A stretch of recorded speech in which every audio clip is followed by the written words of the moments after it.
Ashok sir बहुत बुरे sir थे। वो पीछे पड़ जाते थे और अजीब अजीब हरकतें करते थे, शरीर को टच करते थे। ये शब्द उस पल्लवी के हैं जो आज इस दुनिया में नहीं है, लेकिन उसके आखिरी पलों का वीडियो आज हर कोई देख रहा है और इंसाफ की गुहार लगा रहा है।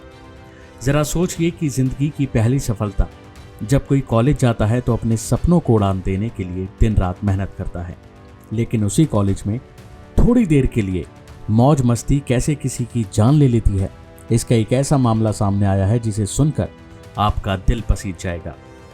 यह मामला हिमाचल प्रदेश के धर्मशाला का है, जहां पर डिप्रेशन के चलते एक कॉलेज की पूर्व छात्रा की जान चली गई। 3 महीने से छात्रा का इलाज चल रहा था।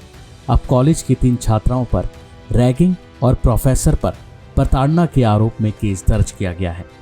बता दें कि छात्रा के पिता ने पुलिस को शिकायत दी है। पिता की शिकायत के मुताबिक 19 वर्षीय बेटी पल्लवी धर्मशाला कॉलेज में सेकंड ईयर की स्टूडेंट थी। 18 सितंबर को कॉलेज की 3 छात्राओं ने उनकी बेटी के साथ मारपीट की और धमकाया, डराया। धर्मशाला के सिद्धबाड़ी के पास के रहने वाले पिता ने आरोप लगाया कि कॉलेज के प्रोफेसर ने बेटी के साथ अश्लील हरकतें की। इस वजह से बेटी मानसिक रूप से बीमार हो गई और फिर उसकी लगातार तबीयत बिगड़ने लगी। पिता ने बताया कि कई अस्पतालों में बेटी का इलाज करवाया, लेकिन 26 दिसंबर को लुधियाना में अस्पताल में इलाज के दौरान उसकी जान चली गई। पिता ने कहा कि बेटी की बीमारी की वजह से वह पुलिस को मामले की सूचना नहीं दे पाई। हालांकि 20 दिसंबर को सीएम हेल्पलाइन पर शिकायत दी थी।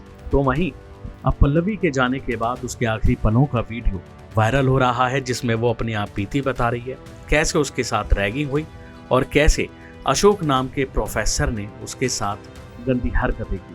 तो वहीं इस मामले में कांगड़ा के एसपी अशोक रतन ने क्या बताया, ये भी सुनिए। हुई थी और उस कंप्लेंट को हमने वेरीफाई करने के बाद एफआईआर रजिस्टर करी है इसमें, और कल इवनिंग में एफआईआर रजिस्टर हुई है। इसमें जो धाराएं लगी हैं वो 115, 3, 75 और सेक्शन 3 क्लॉज 5 लगा है बीएनएस का, और रैगिंग एक्ट के तहत भी मामला दर्ज हुआ है। इसमें जो वेरिफिकेशन हुई है, इसमें जो डिसीज्ड है वो धर्मशाला से बिलोंग करते हैं, सिद्धबाड़ी के एरिया से बिलोंग करते हैं। और जो अभी तक इन्वेस्टिगेशन, क्योंकि बहुत ही प्रिलिमिनरी स्टेज पर भी इन्वेस्टिगेशन है, तो जो भी फैक्ट्स इसमें निकल के आए थे, जो सेक्सुअल हरासमेंट अगेंस्ट दी एक फैकल्टी मेंबर है वो, और जो कलीग्स जिनके अगेंस्ट में रैगिंग का जो मैटर आया है वो अंडर एक्टिव कंसिडरेशन है। इस समय वेरिफिकेशन उसकी चल रही है। और जैसे कि जो 20 तारीख वाला जो मैटर हमें रिपोर्ट हुआ था, वो सीएम हेल्पलाइन से रिपोर्ट हुआ था, हमने उसकी भी जब छानबीन करी तो उसमें जो सेक्सुअल हरासमेंट जैसा जो इंसिडेंट था उसमें उस समय वो नहीं इंक्लूडेड था। तो अभी ये मैटर ऑफ वेरिफिकेशन है कि 20 तारीख की जो कंप्लेंट की जो इंक्वायरी हुई है और जो अभी एफआईआर रजिस्टर हुई है, उसमें क्या फैक्ट्स निकल के आते हैं आगे, जैसे भी फैक्ट्स निकल के आएंगे लीगली उनका संज्ञान लिया जाएगा और उस पर तुरंत कार्रवाई करते हुए हम कड़ा संज्ञान लेंगे और इस इन्वेस्टिगेशन को एकदम सुचारू रूप से डे टू डे बेसिस पे इसको एग्जीक्यूट करा जाएगा। तो कुछ छात्र संगठनों की बात करें या कंप्लेंट की बात करें, वो ये सवाल उठा रहे हैं कि जब 20 तारीख की कंप्लेंट हुई है तो पुलिस ने एक्शन नहीं लिया। इसके तो क्या देखिए, 20 तारीख की जो कंप्लेंट है, अगर आप उसका कंटेंट भी देखोगे तो वो जो कंप्लेंट थी वो स्टेट अवे ये थी कि किसी ने उन बच्चों को परेशान करा जो उसके ही के कलीग्स थे। उसमें जो प्रोफेसर के अगेंस्ट में जो कंप्लेंट एफआईआर का कंटेंट है उसमें वो कंप्लेंट में जिक्र ही नहीं था। तो पुलिस जो संज्ञान लेने वाले जो अपराध हैं उसी पर कड़ा संज्ञान लेती है कॉग्निजेबल ऑफेंस में। तो इनिशियल स्टेजेस पे क्योंकि ये रैगिंग का मैटर है और इनके फैकल्टी से भी पूछताछ उसमें करेगी, ठीक है।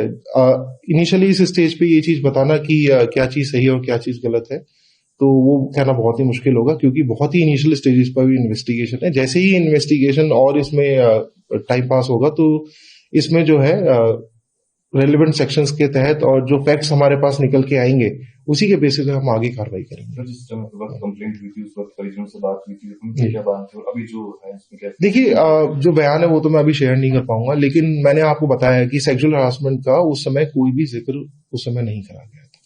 लेकिन हम इस चीज को अभी डिनाई नहीं कर रहे हैं क्योंकि हमें फैक्ट्स को वेरीफाई करना है कि क्या इस तरीके की कोई भी एक्टिविटी हुई है या नहीं हुई है। तो हम उसको देखेंगे आगे, जैसे भी हमारे पास एविडेंसेस आएंगे हम उसी के बेसिस पे इन्वेस्टिगेशन करेंगे। लड़की 2 महीने से एडमिट थी, कौन-कौन से हॉस्पिटल में थी और कब से उसका इलाज चल रहा था और उसकी डेथ कौन से हॉस्पिटल में हुई और कब हुई है? देखिए, जो हमारे पास इंटीमेशन आई है उसमें डिफरेंट हॉस्पिटल से इनका ट्रीटमेंट हुआ है, 7 हॉस्पिटल्स हैं, तो मैं उसका आपको रिटन में शेयर कर दूंगा इन्फॉर्मेशन। और मल्टीपल हॉस्पिटल्स में ट्रीटमेंट हुआ है, तो हम ट्रीटमेंट समरी भी हॉस्पिटल से अभी टेकअप करेंगे और उसको भी इन्वेस्टिगेशन का पार्ट बनाएंगे कि व्हाट वर द रीजंस कि क्यों इस तरीके से जो है उनकी डेथ हुई, उसका भी हम कारण जो है वो इन्वेस्टिगेट कर रहे हैं। सर, कहीं न कहीं वीडियो में ये भी बताया जा रहा है कि लड़की दलित समुदाय से थी, ऐसा था? ऐसा क्या था मामला? ये मामला क्या है? देखिए, ये जो एफआईआर है ये उनके फादर की कंप्लेंट पर रजिस्टर हुई है और एफआईआर में कहीं पे भी इस चीज का जिक्र नहीं है कि जो भी ऑफेंस या जिस तरीके से रैगिंग हुई है वो इसी कारणवश हुई होगी, बिकॉज दी पर्टिकुलर जो पर्सन है वो पर्टिकुलर कम्युनिटी से बिलोंग करते हैं। तो इस चीज के बारे में मेरा इस समय बोलना कुछ भी वाजिब नहीं है, क्योंकि इसमें एफआईआर में इसका कोई भी जिक्र नहीं है। अभी के लिए फिलहाल इतना ही। बाकी अपडेट के लिए बने रहिए भारत एक्सप्रेस के साथ।